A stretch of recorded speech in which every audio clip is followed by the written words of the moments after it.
então com o Dr. Luiz Roberto, diretor-geral adjunto da Polícia Civil.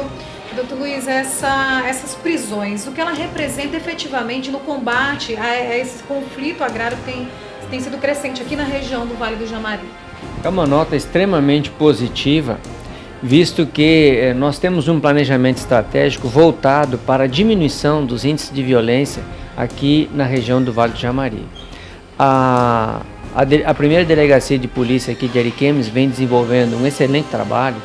Na figura do Dr. Rodrigo Camargo, o Dr. Rodrigo Duarte conseguiu êxito na manhã de hoje na prisão desses dois elementos que cometeram crimes aí contra os integrantes do Movimento Sem Terra. Isso demonstra que a Polícia Civil tem interesse de inibir, combater qualquer tipo de crime. Não estamos voltados para nenhum lado, nós queremos a proteção da sociedade.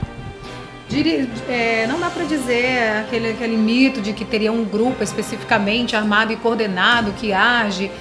Isso aí é investigado caso a caso para poder identificar essas pessoas? As investigações estão em andamento, mas a pessoa que tem todos os dados e que pode fornecer isso sem prejuízo das investigações é o nosso colega, Dr. Rodrigo Duarte, que tem condição de dar essa informação com precisão. No campo macro, como que a Polícia Civil está trabalhando, não só nesse caso específico, mas em outros também aqui na região do Vale do Jamari, para tentar esclarecer esses crimes que a gente fala que tem crime envolvido com conflito agrário. Esses problemas, eles preocupam a Polícia Civil? Primeiro, esses problemas preocupam a Polícia Civil. Segundo, como resolvê-los? Sim, esses problemas preocupam a Polícia Civil. Como eu disse no início da minha fala, o nosso planejamento é encetar ações nessa região, visando inibir esses crimes. Nós temos equipes trabalhando aqui especificamente nesses crimes e também o apoio aos delegados das delegacias distritais, com a finalidade de que eles possam atuar mais incisivamente no combate a esses crimes. Doutor, nós sabemos que não vai resolver muito só as polícias estarem trabalhando. É necessário que outras instituições também, inclusive federais como o INCRA, também participem ativamente das ações, desenvolvendo o trabalho deles. Nós desejamos que cada instituição possa fazer a sua parte e acreditamos que isso possa melhorar esse problema social. Em Porto Velho existe um gabinete de gestão integrada onde constantemente nos reunimos para ter essas discussões e avançar nesse campo. Mas o senhor sabe que não é rápido, as coisas não são rápidas. Mas há uma preocupação, inclusive, da Secretaria de Segurança nesse sentido. O que se apurou nesse caso específico do ataque ao acampamento Hugo Chaves, ali próximo de Cacaulândia? Foi uma sequência de ações que foi desencadeada do dia 2 até o dia 5. Então começou com disparos de arma de fogo. Esses disparos foram seguidos de ameaças. Também existiram agressões a alguns assentados. Depois foram renovados os disparos e depois, assim que todo o grupo foi expulso do local, eles resolveram praticar um incêndio, impedindo assim o retorno do grupo para aquela região. Como que a polícia chegou efetivamente nessas pessoas? Tem outras ainda que devem ser presas, porque o relato deles é que eram grupos aí de até 15 pessoas. A gente tem 2 prisões. Na realidade, o somatório do total de integrantes nessa ação específica foram de 5. Eu não tenho informação da atuação de mais nenhum elemento. Desses 5, 2 foram presos e um já está com a prisão preventiva decretada. Resta a identificação de outros 2 e eu pretendo fazer no decurso do prazo de 10 dias para a conclusão do inquérito. Mas a atuação desse grupo, ela foi de forma independente naquela região. Não seria um grupo que estaria se articulando para promover expulsões de sem terras em outras localidades. O que motivou o crime?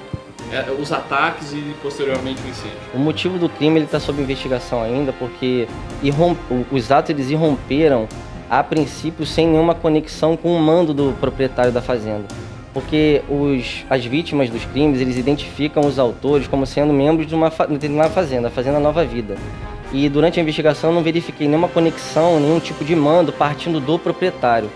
Então a possibilidade é que tenha existido algum desentendimento naquela região ali, porque tanto os supostos infratores quanto as pessoas assentadas, elas utilizam a mesma rodovia para transitar. Pode ter havido algum problema ali e decorreu nos atos do dia 2 ao dia 5. Quais são os crimes classificados, identificados nessas ações?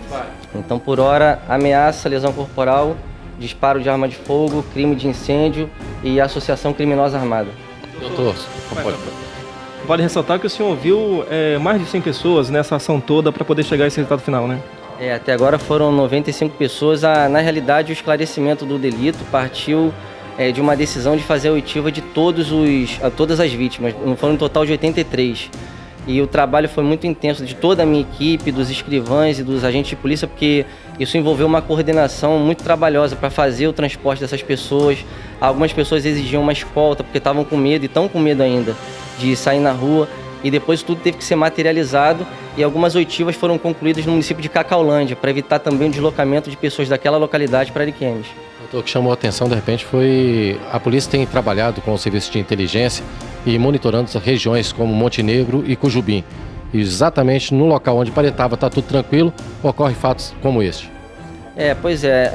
Nós não tínhamos ainda nenhuma notícia, porque esse tipo de conflito, quando ele rompe, a gente costuma ter alguns avisos antecedentes e isso foi um pouco de repente.